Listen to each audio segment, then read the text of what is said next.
I'm Brian Hardgroove from Public Enemy. I'm on hiatus from the band at the moment. People will know me from my stint with PE as well as with Bootsy Collins and a host of other folks. And music has been my life since I was 14 years old. Well, what I listen for is pretty much what anyone listens for, something they like. I try not to be too much of a stickler about what's correct. I look for what moves me. And knowing that I'm not the most unique person on the planet, I'm smart enough not to think that. So I think if I like something, I think many people will like it. And so I just go with that gut. And if it's niche enough for me to run with it more than other people would, so meaning there's less competition, then that's better for me business-wise. But I do believe my tastes are as general and as interesting and as wide as the average person. So I look for something that moves me. If it moves me, that's a good start. I don't look to compare it to something else that's already successful. My plan is to take the opportunities that have been given me by manufacturers and share that with more unknown artists. And the reason for that is very simple. There is major competition for space, for rotation on radio, for space on rosters for record companies. And we're now about a generation in of artists who don't see a major record contract as a necessary thing.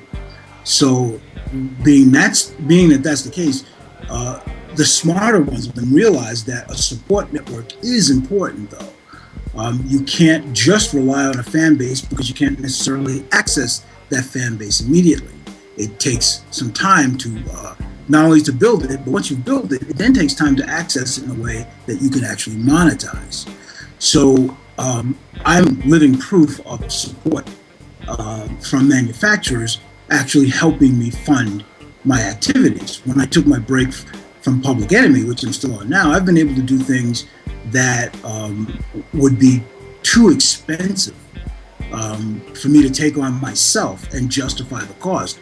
But I've been able to do them because I've had companies like Gibson, Sennheiser, and newly Yamaha get on board and support those things with me. And I know what they need as manufacturers, so I get what I need from them as far as support goes.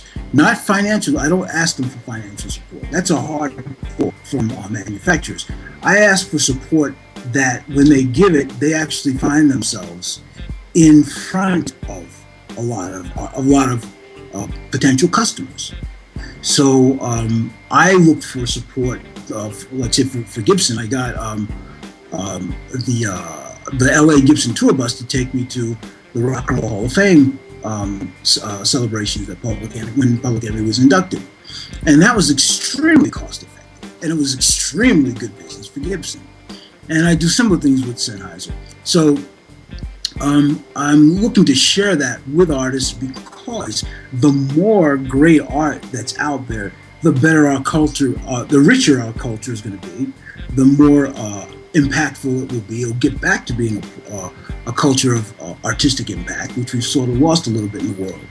And I don't think we should rely on record companies to do that simply because the American culture is not necessarily the interest of record companies anymore, because they're not owned by American companies, for the most part. So no criticism, just an observation. So the manufacturers have a vested interest in musicians going out and performing and continuing to buy their equipment. So they have a direct interest in supporting those musicians going out. So knowing what they want, I have decided to come on board with Music Xray when Mike McCready reached back out to me to share that opportunity, because that is a positive and direct positive infusion of activity into the American music scene.